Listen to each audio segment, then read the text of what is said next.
પાલનપુરની માત્ર 8 વર્ષની દીકરી નિક્ષા બારોટે એક એવી સિદ્ધિ હાંસલ કરી છે કે જેને સાંભળીને તમે પણ ગર્વ અનુભવશો। પાલનપુરની માત્ર 8 વર્ષની દીકરીએ એવી સિદ્ધિ હાંસલ કરી છે કે જેને સાંભળીને તમે પણ ગર્વ અનુભવશો। નિક્ષા બારોટે માત્ર 7 દિવસમાં વિશ્વ પ્રસિદ્ધ એવરેસ્ટ બેઝ કેમ્પ ટ્રેક પૂર્ણ કરીને બનાસકાંઠા તેમજ ગુજરાતનું નામ રોશન કર્યું છે। 17,598 ફૂટની ઊંચાઈએ પહોંચીને નિક્ષાએ યોગ કર્યો અને રાષ્ટ્રગાન ગાઈ દેશભક્તિનો સુંદર સંદેશ પણ આપ્યો। ચાલો જોઈએ આ વિશેષ અહેવાલમાં। હિમાલયના બર્ફીલા પર્વતો, -ડિગ્રી તાપમાન, ઓક્સિજનની ઓછી માત્રા અને કપરા રસ્તાઓ વચ્ચે પાલનપુરની 8 વર્ષની નિક્ષા બારોટે એક એવી અનોખી સિદ્ધિ નોંધાવી છે। નિક્ષાએ માત્ર 7 દિવસમાં વિશ્વ પ્રસિદ્ધ mount Everest base camp track પૂર્ણ કરીને સૌને ચોંકાવી દીધા છે। 16 મેના રોજ કાઠમંડુથી લુકલા પહોંચ્યા બાદ શરૂ થયેલી યાત્રામાં નિક્ષાએ પાખડીન, નામચી બજાર, ટેંગબોચે, ડિંગબોચે, લોબુચી અને ગોરખશીપ જેવા કપરા પડાવો પાર કર્યા હતા। આખરે 22 મેના રોજ આશરે 5,364 મીટર એટલે કે 17,598 ફૂટની ઊંચાઈ પર આવેલા એવરેસ્ટ બેઝ કેમ્પ સુધી પહોંચીને તેણે સફળતાનો ધ્વજ ફરકાવ્યો હતો। ટ્રેક દરમિયાન ઠંડી, ઓક્સિજનની અછત, પથરીલા રસ્તા અને ગ્લેશિયર વિસ્તાર જેવા અનેક પડકારો સામે આવ્યા હતા, છતાં નિક્ષાએ હિંમત હાર્યા વિના સમગ્ર ટ્રેક પૂર્ણ કર્યો। બેઝ કેમ્પ પર પહોંચીને નિક્ષાએ યોગ કર્યો અને save nature, save Himalayas, every child should plant a tree તેમજ ફિટ ઇન્ડિયા, ગ્રીન ઇન્ડિયા જેવા સંદેશો આપ્યા હતા। દેશપ્રેમની અનોખી ઝલક જોવા મળી હતી। એવરેસ્ટ બેઝ કેમ્પ પર નિક્ષાએ રાષ્ટ્રગાન ગાઈ સમગ્ર વાતાવરણને દેશભક્તિના રંગમાં રંગી દીધું હતું। નિક્ષા માટે આ પહેલી સાહસિક સિદ્ધિ નથી। માત્ર 6 વર્ષની ઉંમરે નિક્ષાએ કેદારનાથ ટ્રેક પૂર્ણ કર્યો હતો। આ ઉપરાંત અરુણાચલ પ્રદેશથી ગુજરાત સુધી અંદાજે 4,556 કિલોમીટરની પેડલ ટુ પ્લાન્ટ સાયકલ યાત્રામાં ભાગ લઈને પર્યાવરણ જાગૃતિનો સંદેશ પણ આપ્યો હતો। માત્ર 8 વર્ષની ઉંમરે એવરેસ્ટ બેઝ કેમ્પ સુધી પહોંચનારી નિક્ષા બારોટ આજે હજારો બાળકો માટે પ્રેરણાનું પ્રતીક બની છે। હિંમત, આત્મવિશ્વાસ અને સંકલ્પ હોય તો ઉંમર ક્યારેય અવરોધ બનતી નથી તે વાત નિક્ષાએ સાબિત કરી બતાવી છે। મારી દીકરીનું નામ નિક્ષા, જે હાલમાં mount Everest base camp climb કરીને આવી છે। એ 8 વર્ષની છે।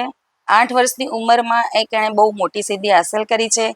જે અત્યારના છોકરાઓ રમતમાં, મોબાઈલ જોવામાં, ટીવી જોવામાં સમય પસાર કરે છે, વેકેશન દરમિયાન આ જ કરતા હોય છે, પણ મારી દીકરીને એવી ઈચ્છા થઈ કે હું મમ્મા કંઈક નવું કરીએ, તો એને અમે રનિંગની ને એ બધી પ્રેક્ટિસ તો ચાલુ જ હતી।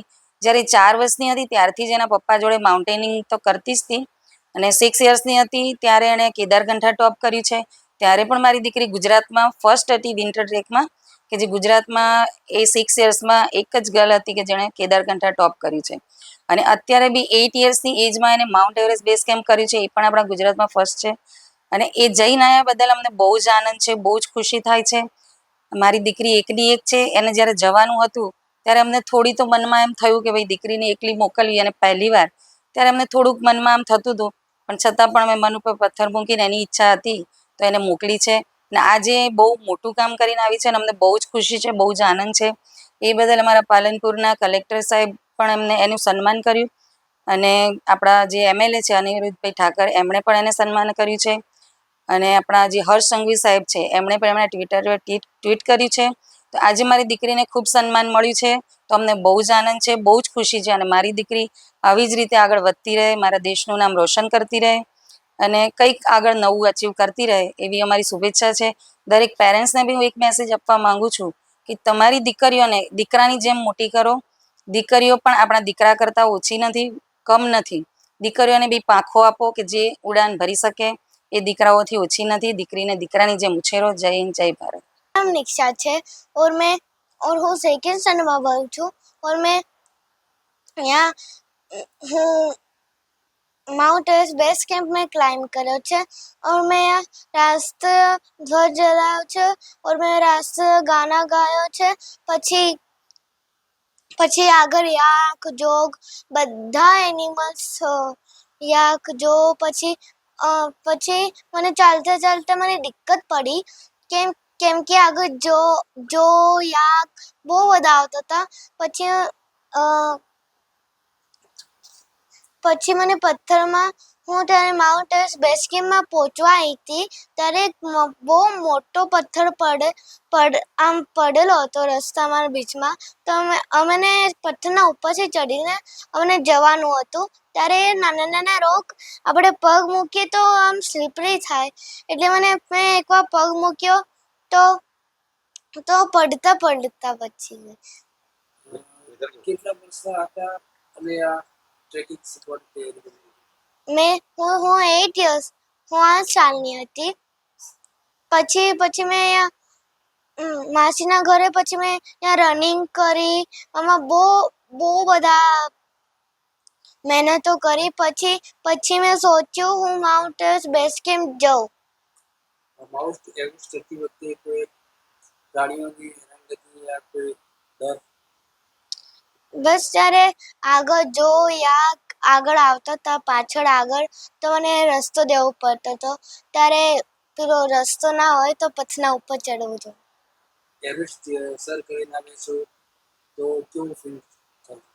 હું ત્યારે બેઝ કેમ્પમાં પહોંચી ત્યારે મને આંખમાં પાણી આવી ગયું હતું, કેમ કે હું ખુશ થઈ ગઈ. હું પહોંચી ગઈ છું એટલે. આગળ શું કરવા માંગુ છું? આગળ સોચું છું હું ગુજરાત ટુ લંડન સાયકલિંગ કરું, હું માउंट एवरेस्ट क्लाइम करूँ और હું એક माउंटेन આવે છે છે और હું एक क्लाइम करूँ और હું મારું નામ રોશન કરું. હું ભારતનું નામ રોશન કરું.